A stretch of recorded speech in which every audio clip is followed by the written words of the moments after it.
Hola, vamos a aprender sobre lección 5, Formación de Preguntas. So we're going to talk about question formation. There's really two big areas when it comes to question formation. We've got question formation without question words, and also we'll have question formation with question words. So we had in our vocab a whole bunch of different question words: why, what, where, when. Those are going to be considered question words, but also we can make them without those.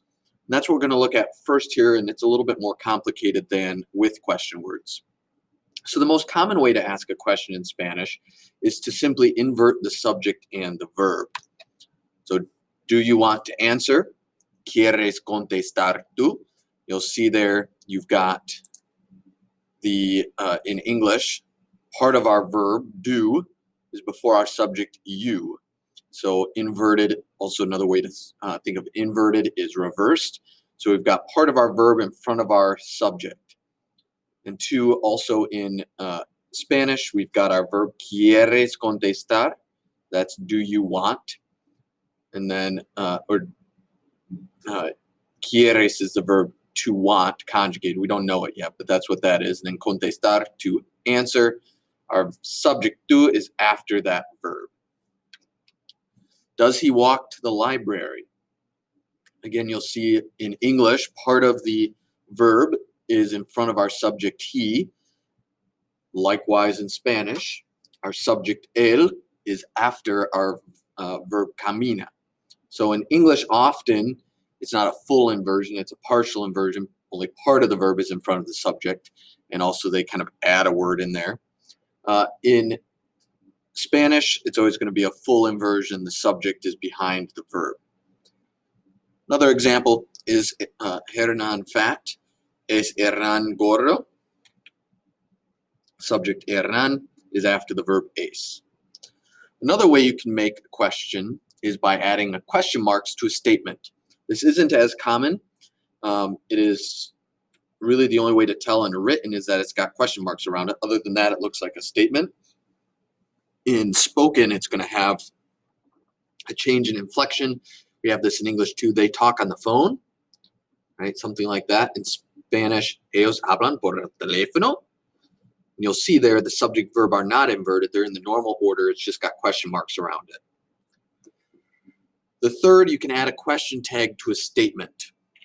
So you can take and add either the question tag no or the question tag verdad, which no will translate to something like doesn't he or doesn't she or don't they, don't you, something like that.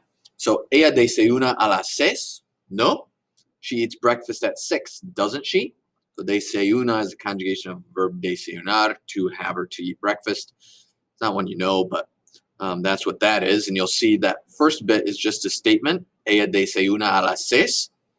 The only bit that has a question is that last tag. Same in English. She eats breakfast at 6. Statement. Subject, then verb. Then we've got the doesn't she is the only part that is a question in English. And then we've got my friend chats on Thursdays, right? This is going to be using the question tag verdad. That will usually translate to a right or true. All right, then we have question formation with question words. So if there is a question word in the sentence, you will always invert or reverse the subject and verb. It's not optional. There's no other way to do it. So why does the man walk to the museum? ¿Por qué camina el hombre al museo? You'll see there the subject el hombre is after the verb camina. Or who is it? ¿Quién es? It's a little deceiving here. The it there is the subject. We don't have a subject pronoun for it, so it's just nothing, just ¿quién es? When is your birthday? ¿Cuándo es tu cumpleaños? Tu cumpleaños, your birthday is our subject after the verb es. Where is Marco from? ¿De dónde es Marco? Marco is after es. And then how are you? This you'll see all the questions we learned in Unit 1. ¿Cómo está usted? You'll see there usted is after the está. El fin.